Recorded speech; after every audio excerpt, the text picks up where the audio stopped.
Julie. Welcome back to Row & Co Farms. Welcome to the Homestead Kitchen. I'm glad you guys are here with me today. This is going to be our third installment of the Every Bit Counts Challenge, and this will be a compilation of everything that we have preserved for the last 10 days. So if you're new to this challenge, the Every Bit Counts Challenge is a challenge that's put on by the Three Rivers Homestead. Jessica is the starter of the challenge, and she basically asks everyone to spend every day for the month of August doing at least one preservation project per day. And the goal in mind is that at the end of the month, you're going to have a great stockpile of things on your pantry shelves. And it doesn't take much, just a little bit each day to have a stockpile. So stick around until the end of this video, because I am going to show you everything that we preserved for the entire month, and you guys are going to be blown away by the amount of food that we were able to put up this month alone. So I'm really excited for that. Definitely stick around till the end if you're interested in seeing everything that we were able to put up. I also challenge you guys to try this challenge out for yourself and see what you're able to do with just a little bit of work each and every day. It really, really does add up. So today's video, we're going to be picking up on day number 21. And I do want to go ahead and say there were 2 days during the challenge that I was away from the homestead. I was working and I was not able to do any preserving those 2 days, but I did add an additional 2 projects onto myself on another day to make sure that I was able to actually get at least one item per day preserved. So I just wanted to let you guys know that I did miss a couple of days, but it was just unavoidable for me at the time. All right, guys, so one final announcement that I did want to make to you guys about a collaboration that's going to be coming up in September. If you are ever or have been ever interested in sourdough breads, sourdough starter, all the things involved in making sourdough, we are going to be part of a collaboration for the month of September. There are a bunch of channels participating. The collaboration is called Fall into Sourdough. So it's just kind of a kickoff to the fall season, and everyone is just ready to get into baking and being in the kitchen again. And so we have been asked to participate and make some sourdough recipes. So I have been reviving my sourdough starter, and I've been getting ready to participate in this challenge. So if you guys are interested in sourdough, stick around for that challenge for the month of September. There's going to be a video every single day from one of the participants explaining how to work with sourdough. If you have never started a sourdough starter before, there's going to be a tutorial on that. So it's going to be a really, really great introduction for all of those of you who want to get started with it, or if you've already been working with it, it'll give you some more advanced recipes as well. It's from beginners all the way up. Some of the participants even are new to sourdough, so you won't feel like you're out of your element, because there's all kinds of different levels of sourdough information and knowledge. All right, guys, let's roll on in to the Every Bit Counts Challenge video for the last 10 days.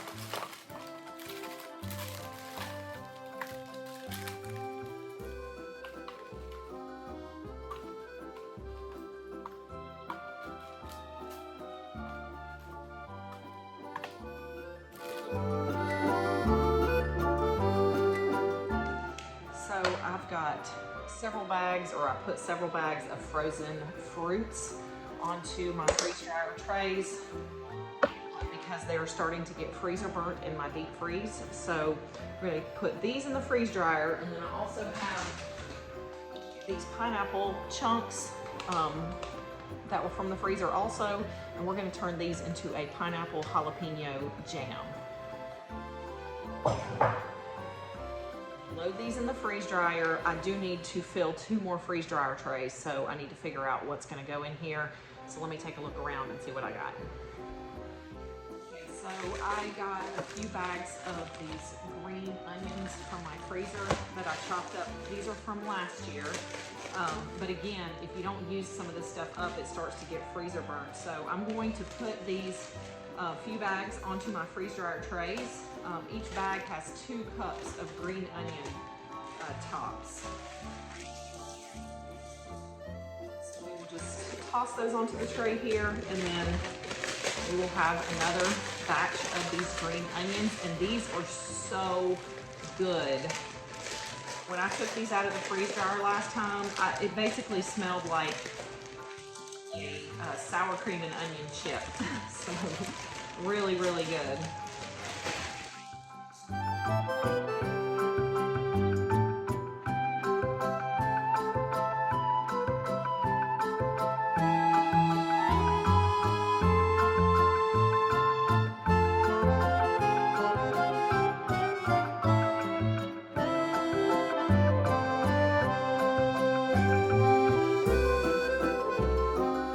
So we have some jalapenos from the garden, some frozen pineapple chunks. We're also going to be using Pomona's pectin to help it thicken, but this type of pectin keeps you from having to use so much sugar.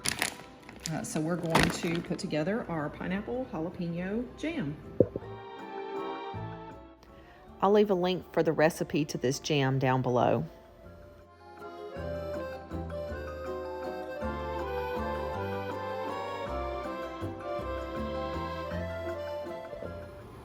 So I've got my pineapples and jalapenos in my pot. I'm going to start cooking those, and I'm going to add 2 teaspoons of the calcium water as directed by the Pomona's pectin package.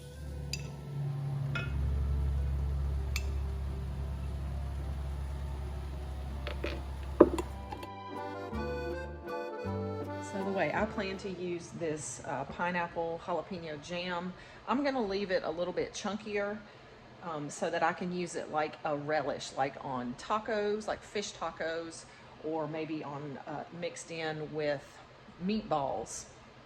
Or you can use it with cream cheese on crackers.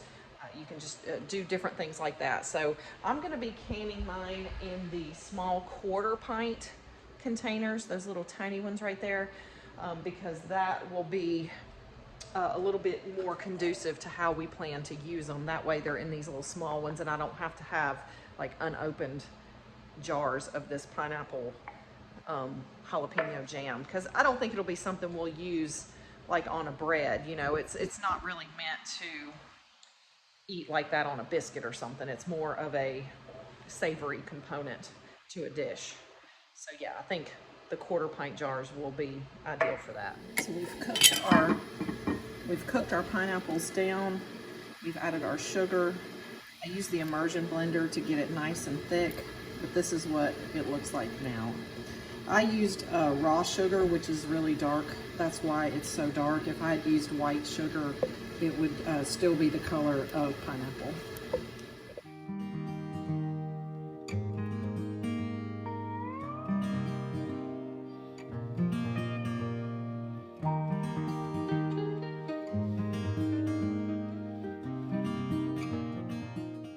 So we ended up with 9 of these 1/4 pint jars of the pineapple jalapeno jam.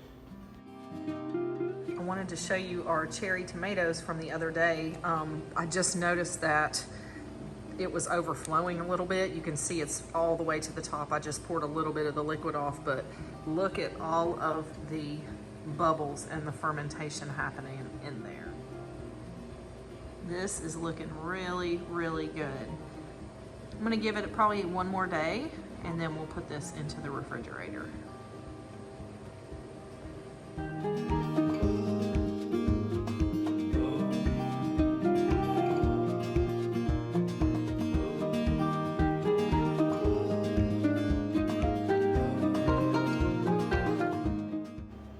On this day, we took out our freeze-dried fruits that we put into the freeze dryer yesterday. This was also the batch of onions, and we put those into jars. We put 1 gallon of strawberries, a half gallon of tropical fruit, and 2 quarts of green onions into the pantry.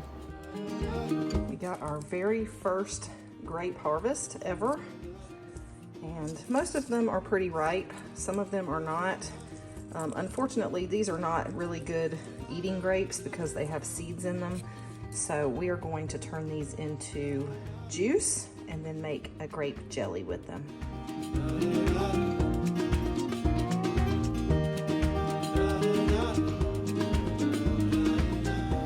So I'm going to start off by cooking down the grapes in a pot, so we can smash them up and get all the juice out, and then we will strain off all of the pulp and skin and seeds and use the juice for some jelly. So this is what it's looking like after it's been cooking down for a while. You can see all the skins and the pulp. I'm gonna let it cook a little bit longer just to make sure we get all the good out of it, and then we will strain all the pulp out. I'm trying to get in here and like crush everything really, really well just to make sure we get all the juice. So here I'm just straining off all of the pulp and the seeds into a bowl, and this is the juice that I'm left with. It's not a whole lot, few cups. So let's see what we can do with a few cups of grape jelly. Excuse me, few cups of grape juice.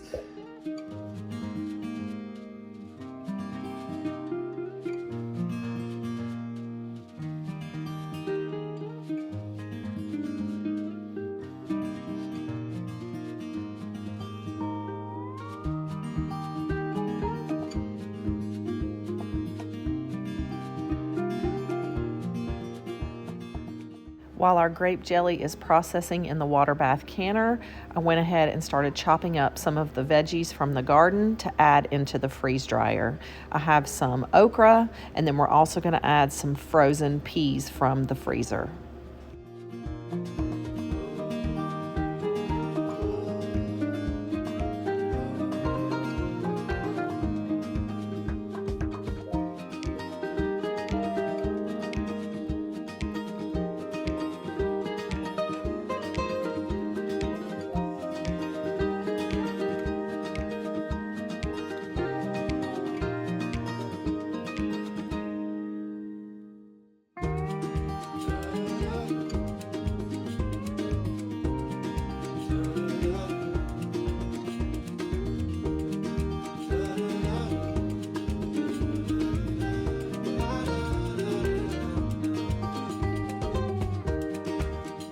We removed our jars from the canner, and we got 5 half pints of grape jelly from our very first grape harvest.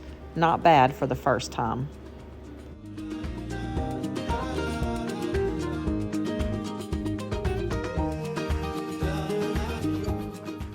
On this day, we started out by taking our veggies out of the freeze dryer. We got 3 quarts of okra, 2 quarts of peas, and 1 pint of peas.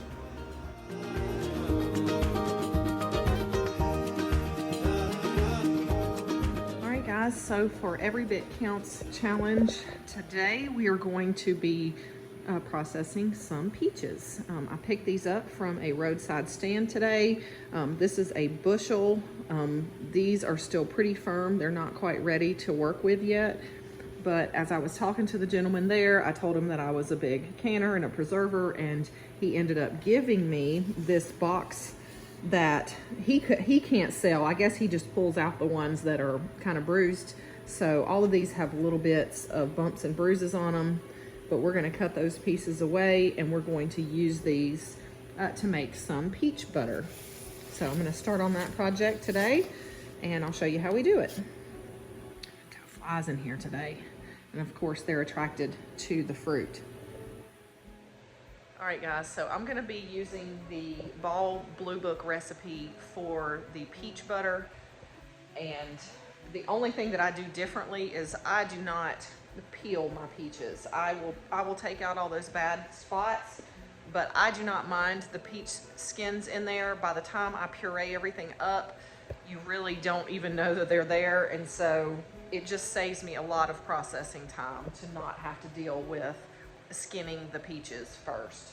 So that's gonna be what we do next, is just take care of this box of peach butter. So this is the book that I was referring to that I use most of the time for everything. This is my main reference. And then this is the peach butter recipe here. So I just want to make sure that I cut out all the bad spots, wash these really well. Now I'm just going to cut them in half and remove the pit from the inside.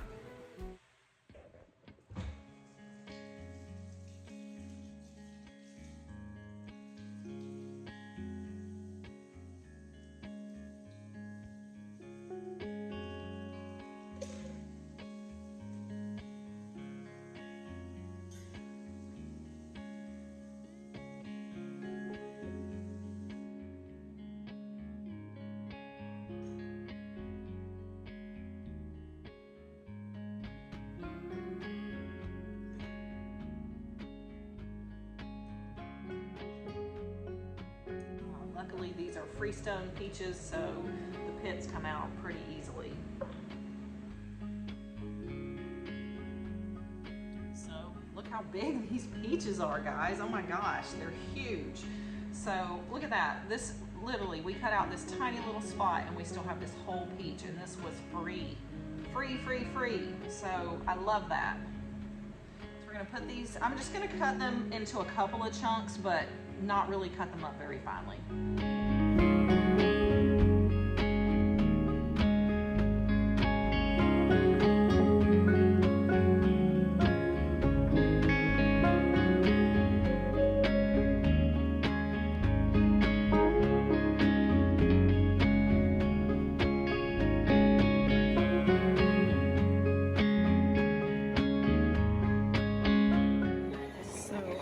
Cooking down these chunks in my stock pot a little bit at a time, and the rest of them are over there, and I'm just adding them into the pot as they start to break down.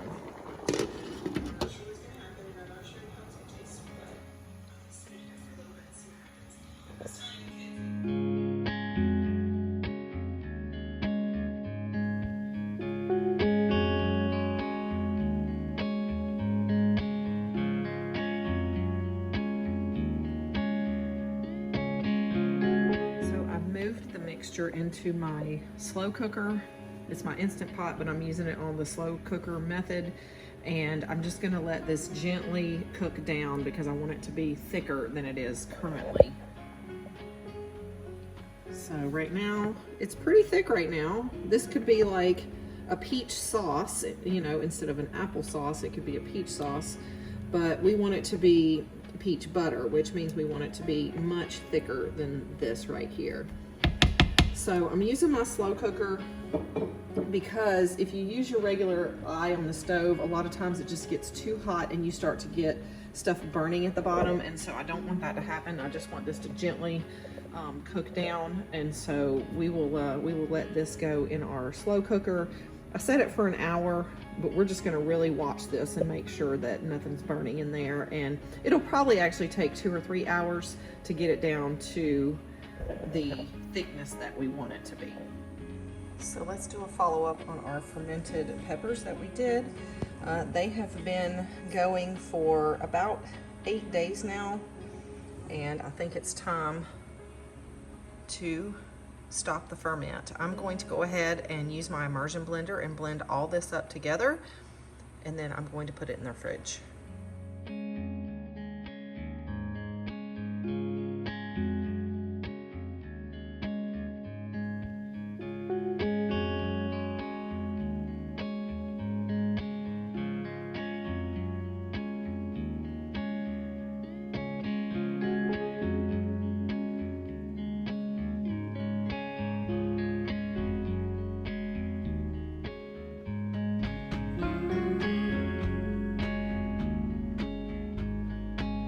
So everyone does this part a little bit differently.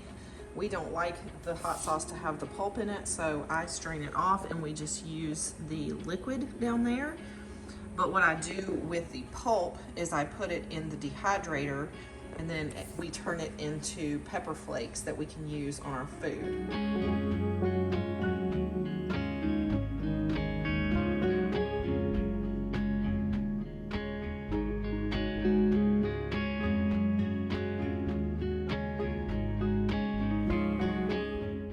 So we're just going to put this into our food dehydrator at about 115 degrees for about 24 hours. We want it to be really, really dry and crispy. I really love this food dehydrator, and I'll leave a link down below for you guys if you want to check it out.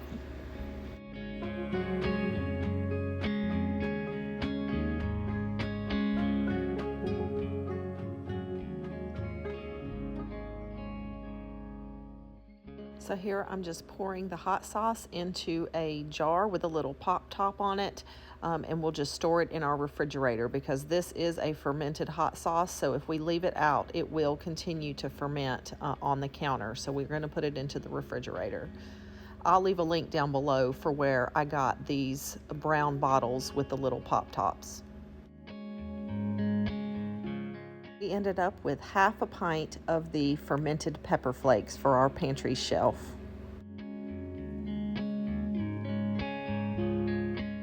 On this day, I took the tomato skins that we dehydrated a couple weeks ago and pulverized them down in the food processor, and we turned those into a tomato powder. They're not quite a powder, they're more like a flake, but we will use those in soups and stews for just a little bit of added nutrition. And we got almost a half a gallon of tomato flakes out of those tomato skins.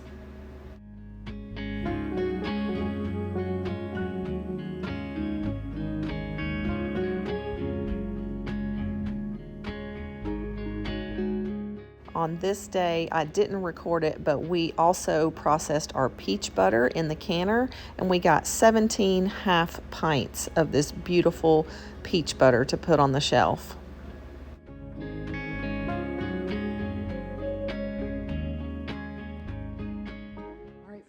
We're back for another day of preservation, and today is a big canning day. So for the last 2 days, I have not been able to preserve anything because I've been working away from the homestead, and so today we're going to make up for the days we've missed. And so we have a lot of produce. We got all this produce from the local farmers market this weekend. So we have all of these peaches here. We got these from a roadside stand a couple of days ago. A few of them have some bad spots on them over here. We'll have to see if those are salvageable. I'm not sure, but we're gonna work on these peaches today. We also have this whole container of tomatoes here. We have all of these peppers, and we have these, these are jalapeno peppers, and then we have these green bell peppers. So what we're gonna be making is peach barbecue sauce. Then there's another barbecue sauce. These are from the Ball canning book. Sombrero barbecue sauce and the Zesty Peach barbecue sauce from the Ball book. And then we're also going to do cowboy candy with the jalapenos, and then we'll probably do another batch of salsa if we have enough leftover tomatoes. It just depends on what we have, because the barbecue sauce does call for tomatoes in both of those batches. So those are the projects we're going to work on today. Another day of Every Bit Counts challenge.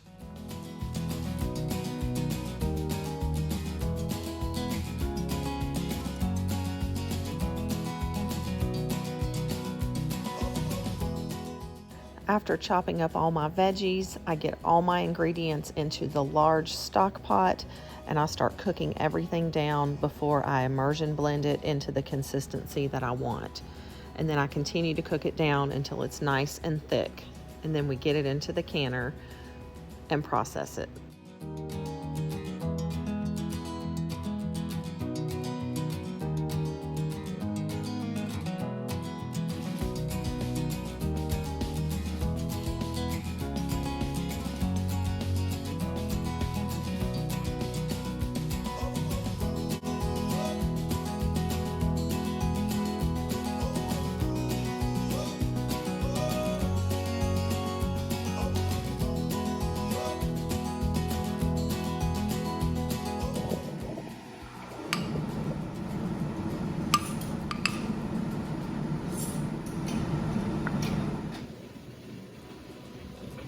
So we ended up with 10 pints of the peach barbecue sauce.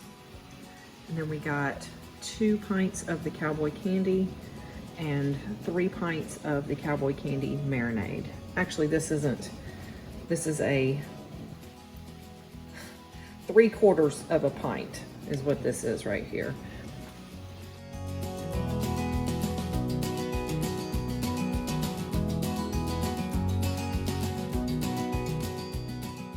All right, guys, so the next project that we're gonna do is a batch of salsa. I am using the recipe from the Ball Blue Book. Let me tell you which one. All right, fresh vegetable salsa. The only change that I am making to this is that I'm going to roast everything in the oven first.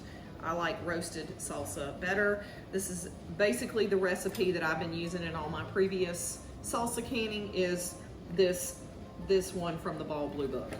So check that one out. Okay, so I also am not a peeler of things. As you guys know, I don't peel my peaches and I do not peel my tomatoes. I do not care because later I'm going to use the immersion blender and I'm going to finally blend everything together and you will never know that these skins are in there. You really cannot tell.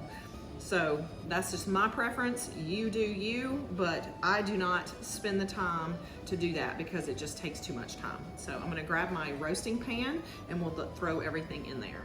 So I've got my pan of salsa ready to go into the oven to roast.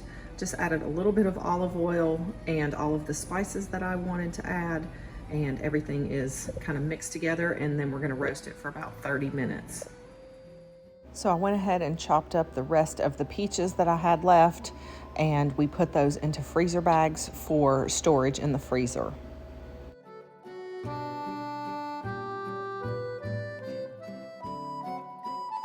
So we ended up with 7 of these quart bags of sliced peaches that we're gonna put in the freezer, and we can use those for cobblers or smoothies or anything of that nature, so probably desserts.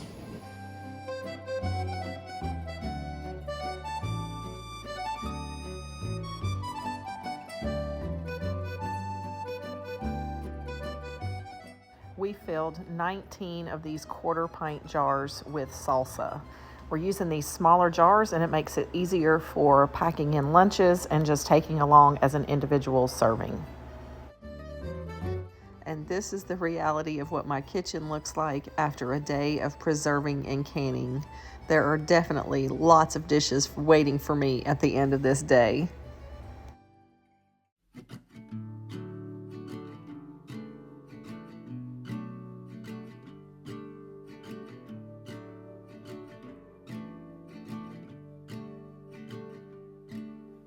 Feet up on the dash and the calling open road. So for today's preservation project, we're going to be making some basil pesto with this fresh basil from our garden.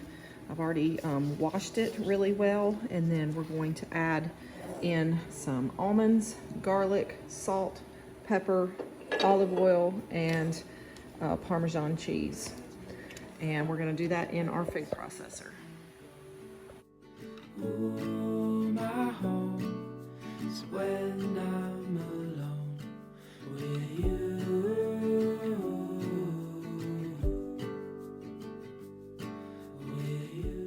I don't really use any measurements. I'm just putting in all the basil that I have and probably about a cup of almonds and about a cup of Parmesan cheese. And then when we drizzle in our oil, we're just going to continue to do that until it gets to the consistency that we want. We can always also add a little bit of water if we need it to be a little bit thinner. We can go anywhere you wanna go. Ooh, there's no place we can't go. Ooh, my home is when I'm alone with you.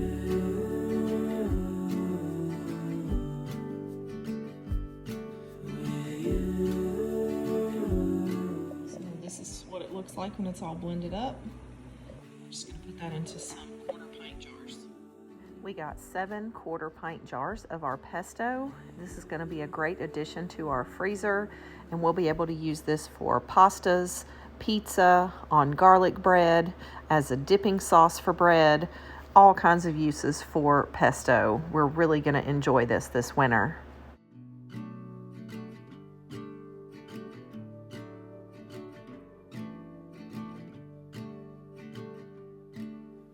Feet up on the dash and the calling open road. So I didn't record it because we've already done this a few times, but I did another batch of the green onions, and we got another 1/2 gallon jar. There's no such thing as time. Now we can go anywhere you wanna go. So today's preservation project is going to be this organic ginger. This one's empty, I already started cutting it up, but we got this at our local Sam's Club for almost 2 pounds of ginger. It was $5.50. So I bought 2 packs of that, and we are putting it onto our freeze dryer trays to go into the freeze dryer. So we also have 2 trays of chanterelle mushrooms to put into the freeze dryer. We went and foraged these a couple of days ago from the woods. We're getting an abundance of okra from the garden, and so I cut up a tray of okra for the freeze dryer as well. All right, guys, if you've made it this far, you're ready to see everything that we preserved for the entire month. So here it is, as promised.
The challenge is over, and I am so impressed with the results. As you can see behind me, we have all of the stuff laid out here, everything that we worked on over the last 31 days, and I will definitely do this challenge again. I mean, look at all that beautiful rainbow of food behind me. What an encouraging thing to see. Every time I look at all this food, I get so inspired to do a little bit more, because I never thought that I could preserve this much in such a short time frame. So I'm really encouraging all of you guys to take on this challenge for yourself. It does not have to be in August like we did this time. Do it now. Start in September. You have another long month coming up. You can really get to work at preserving. There's lots of things still coming in from the garden, and there's farmers markets and lots of fresh produce available out there that you guys can get and preserve and use in the coming months ahead.